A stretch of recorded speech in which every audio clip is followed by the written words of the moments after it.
this is Aoife Deane and this is the Happy Weight podcast. Thanks so much for joining me. Today we're going to be talking about just a really cool way to have a lot of energy to get our goal and also make the whole process very, very exciting. Because I think when we're doing it in the wrong way, we can be low on motivation and we can be feeling drained. And before I start into that, just some housekeeping. If you've listened to earlier episodes, because I think this is like episode 103 or something mad, but you would have heard me bugging you to, join me on Instagram or join me on Facebook. And I'm off them, by the way. I'm not on social media anymore. And I would highly recommend it. You don't know how much social media and short form video are corroding your soul until you're off them. And also just seeing so many pretty people or getting so much information, it really pickles your brain. I'm delighted off it anyway. So there is not a hope I'm ever going back. And then the second thing is I have often said, please sign up to my newsletter on happyweight.ie. And if you've already signed up and you're not getting anything, that's not on your side, that's on my end. I've just been really, really busy with clients and new clients. So I haven't been able to put out a newsletter, but there is one coming and it will be good. So let's start into today. I think it's a really fun one, right? Because when I'm working with clients, I often ask them on their first session, I'm like, okay, what are you sick of and what are you looking forward to? And what they're sick of and fed up with and angry about and pissed off with and disappointed in and all the negative emotions. Sometimes that list can go on and on and on and on. And then I'm like, what are you looking forward to? And I've literally had clients that are like, I don't know, I suppose feeling better or feeling confident. They literally have just one answer. And the thing is, for any big goals that we have in life or for any things that work out kind of, I suppose, easy enough in some senses, are things that we have a lot of excitement behind and a lot of maybe even visions of. So maybe you're married and maybe you grew up with a lot of I can imagine being married and thinking how lovely it would be to be married. And then maybe you were going out with some guy and you're like, oh my God, I would so love to be married, and imagine the wedding day, imagine who I'd invite to the evening. Or maybe you always wanted to be a mom. And so the excitement of all of those things got you through a hell of a lot of hard times. And even when people are still married or married for decades, and I bring this up with my clients all the time because it's the love of where they're getting to, as in, imagine growing old together, or imagine still being together, whatever. It's the love of what that possibly could be, brings them through the bad times, right? And it's really important that we take that learning and then see where we're at with our eating and weight, because there mightn't be enough love and excitement in the goal. We could be really bogged down with, I shouldn't have gained weight, I shouldn't be this size, when will I cop on with my eating, when will I cop on, when will I cop on, when will I cop on? And we're just kind of a broken record staying in stuck negativity. And I remember when I got one of my diplomas in hypnotherapy, the teacher was explaining about, basically the ratio of thinking about what you do want versus what you don't want. And in that moment, I was like, I think about fatness, getting fat, obesity, diabetes, too much sugar, overeating, binge eating. When it comes to the topic of eating and weight, I think about that 99.9% of the time. The amount of time I was spending back then on feeling gorgeous in June 2026, or feeling gorgeous in a month's time, or feeling really nice in my clothes, or feeling really, free and confident with food. I wasn't putting any thought into what is to love about your goal and what is to be excited. And it doesn't need to be so far away either. Like I said, if you're listening to this podcast mid-morning or something, what would a beautiful, pampering evening of self-love look like to you? What would comfort eating, but coming from a place of love, look like to you tonight? So that, and I think the whole thing is with self-love or love, self-love. I remember I was I think I know what it means. But actually for me, what I had to learn is what it doesn't mean. Because I kind of thought like, sure, yeah, self-love, whatever, I get it. But it's like, no, do you get it though? Because what self-love is not is eating a food and giving out to yourself. What self-love is not is looking at your body and finding fault in it. What self-love is not is looking at a photo and seeing why you look shit. And it is not the constant picking and jibes and criticism and you should be here and you should have done this. That is not self-love. So we are not in a place of love. And I suppose what kind of reminded me about this topic as well is there's this woman, Sarah Landon. She's got these lovely podcasts and she channels and stuff. And oh, I love her. She's so lovely. And she was talking about this the other day, actually. And she was talking about it in terms of one of her clients and weight loss. And she wouldn't be like into weight loss or whatever. You know, she's just a spiritual person. She said one of her clients just decided to love the bejesus out of them. Like she's American or Canadian, so she didn't use those words. She was just like, feck it, I'm going to go all in on loving this body. And so without any exercise plan, without any diet plan, she lost all the weight. And I totally get that, right? That is not magic. Like what was profound to me going through all of this is I'm like, no one ever tells you that letting go of a weight problem is protection. Like I was just talking to a client there on how she'll have to deal with her mother now in terms of no longer, like her weight is no longer up for discussion. Her food, her eating is no longer up for discussion. Like we have to protect ourselves from fear and we have to be conscious of stuff that is adding to our plate of fear. And those conversations with her mother or her mother making those comments is adding to her plate of fear. And she must protect herself from that now. But it's the same with our body, right? There's nowhere where love stops and protection begins. Like if you really, really love your daughter, if you really, really love your niece, like protection is part and parcel of that. Like if there's love, there's protection, and that's the end of it. And it's the protection that helps you let go of a weight, right? Let go of weight. Because say, for instance, with our eating, so in a good place with food, first of all, we love the food. So the whole, I suppose, big mistake is, oh, if I ate what I'd love, I'd just eat curry cheese chips every day or cookies or whatever. It's like, if you loved what you eat, you just eat those foods over and over again, because loving what you eat is being crazy conscious. Like you're clicking in with the taste, you're creating this beautiful feeling in your stomach. So the likelihood of the exact same taste and the exact same feeling, you know, being the only feeling you want over and over again, or the likelihood of feeling stuffed or gross or sick, or all the feelings we know that come from overeating, like that's not love for the food. Like using the food to create mingingness, that's not love, that's not consciousness. So I suppose us really loving the food we eat is also part and part of being conscious and being present and being discerning and having high standards for yourself and not settling. And when it comes to our body, if we love our body, we want to protect it. So I was talking to a client and he's made this switch now. Like, you know, we've had a lot of consultations. He's made that switch where he sees now in our own old mindset, right, where we think I'm fat and I need to lose weight and tomorrow or next week I'll be better. More food is like a prize. We're like, how much food can I get my hands on and how can I eat more? And it's kind of like more is more, and overeating is a reward, and allowing ourselves to eat is a reward if we're so used to restriction and dieting.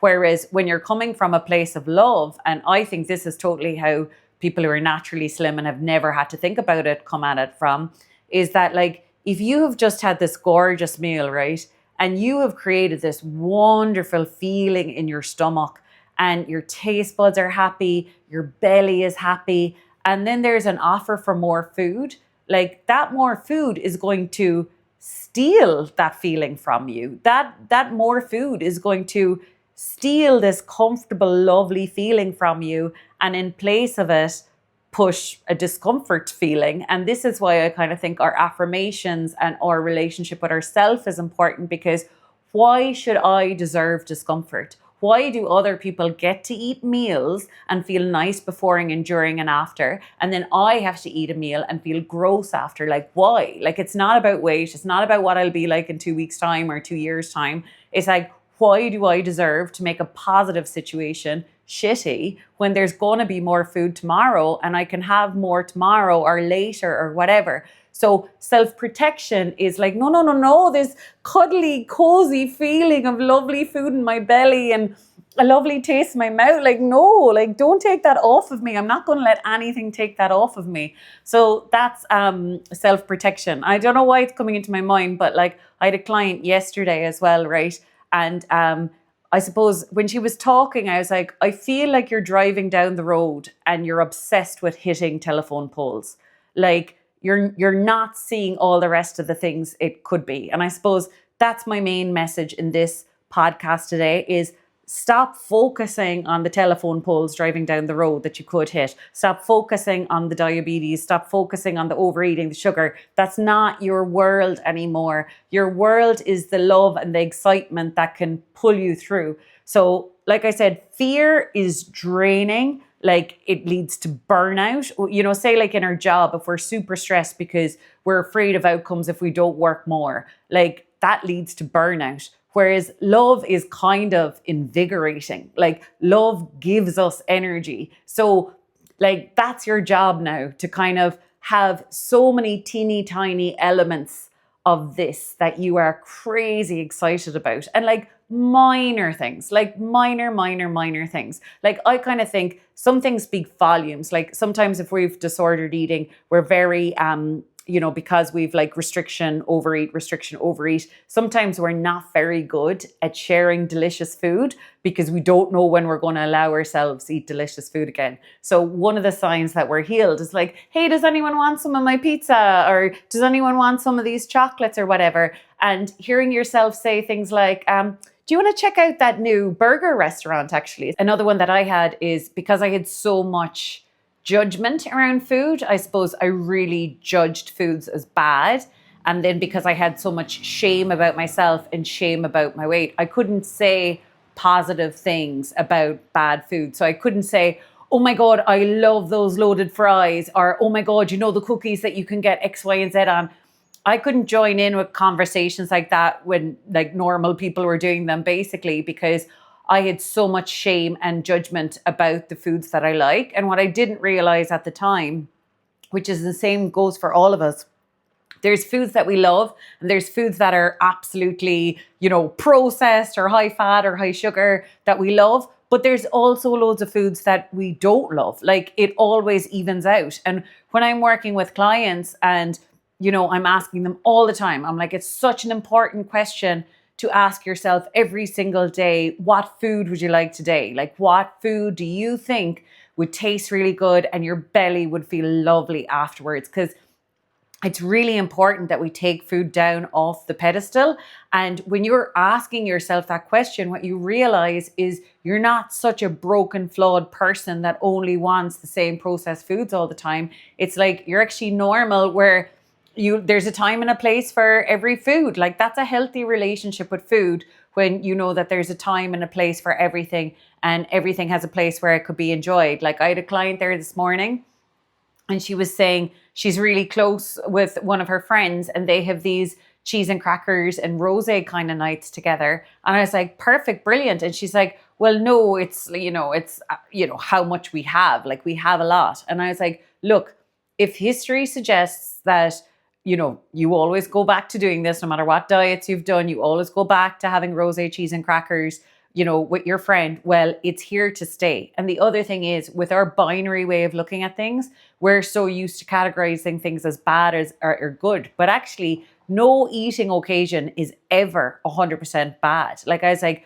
you're not eating nuclear waste. Like, you're eating cheese and crackers. You're basically having a girly dinner. Like, you're having a girly dinner. You're having bits on crackers and stuff, and the rosé as well. So I was like, there is a way, of course there's a way where you could get and stay a healthy weight, where still once every 2 weeks or whatever on a Friday night, you go over to your friend's house and you've cheese and crackers and wine. And the difference would be, I would say, is that you'd leave space. You'd have just like a toasted sandwich or something small enough at 6 p.m. Like you just like cover the bases that you're not starved going there, because it's not even fair on you to be arriving starved at a situation where there's only cheese and crackers, because cheese and crackers, like, they can sometimes be hard to fill up on. But it depends on your belly, actually. The minute I said that now, I'm like, I'm okay with filling up on cheese and crackers. That doesn't make me feel sick, actually. So whatever way you play it, but like there could be a way that you leave room in your belly for these cheese and crackers and for the rosé. Like, they're important calories in the week. Like, always remind yourself as well, people gain weight from the calories that are not important, the stuff they don't love, the stuff they hoover mindlessly. But if you love that rosé and you love that cheese and you love that crackers, this could be a beautiful like occasion. And we just basically want to create ceremony around it. And we also want to create a lot of kindness for our body. So we don't want to make ourselves sick on it. Obviously, we want to create a lovely, happy, stuffed feeling that we're happy enough with.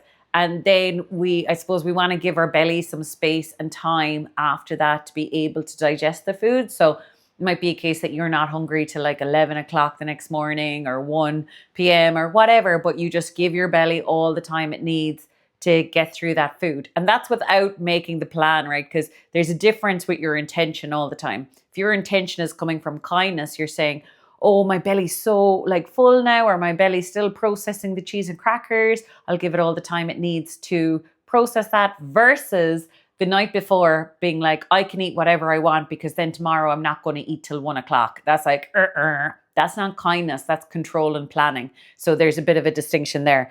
I suppose another one I have here is like, we're just going to muddle along imperfectly with all of this. So we get to be excited about our goals. We get to be excited about all those mini achievements and signs that we're moving in the right direction. We're moving closer to someone who's got a good relationship with food, but it's never, ever going to be perfect. And I suppose the thing we have to put up with the bully is the bully will say, well, you've been here before, you've been positive before, and it hasn't worked out.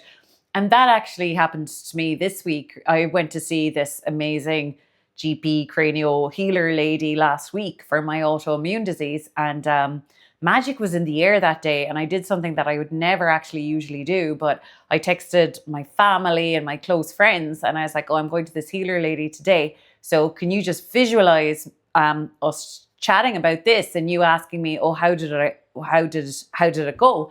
And me saying, like, do you know what? I actually feel ridiculously better. So I was like, put that out there, please. Visualize, pray for that outcome. And I genuinely am feeling better. But like the whole thing with any form of healing from disordered eating, healing from anything health-wise, is we have to take one day at a time. And one of the reasons we have to say one day at a time is because otherwise our mind will sabotage us. So I was walking down the road from my parents last night and my mind is like, who are you to be positive about, about this? You've been positive about this before and, it's come back again or whatever. And, but I'm kind of onto that now because that's the same bully voice that is behind disordered eating. And when that bully voice especially happens with disordered eating, it's like, what action are you actually wanting me to take here? Like, if that bully gets in your ear, gets in your mind about like, oh, you've been positive before and nothing's ever worked out, or who are you kidding? As if you're going to lose weight. It's different for you, as if you're moving forward. If you fast forward to what that bully voice is asking you to do, what it wants you to do is to go eat unconsciously. It wants you to wolf down food in a disrespectful way, being disrespectful to how your belly will feel after it, being disrespectful to yourself and how you wish to feel this afternoon. So that's why I was saying this to a client this morning. I actually think making a really cool relationship with food be your goal is actually the most successful way to lose weight. Because when people make weight loss their goal, you've been there, I've been there, we do all sorts of weird stuff that is nothing like someone without eating and weight issues would do.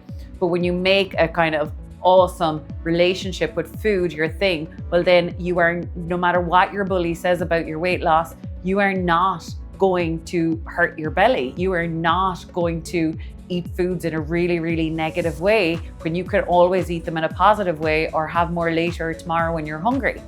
So that is today's episode, and I hope it was really helpful for you. Please like and subscribe, and thank you so much. Have a lovely week. Mwah.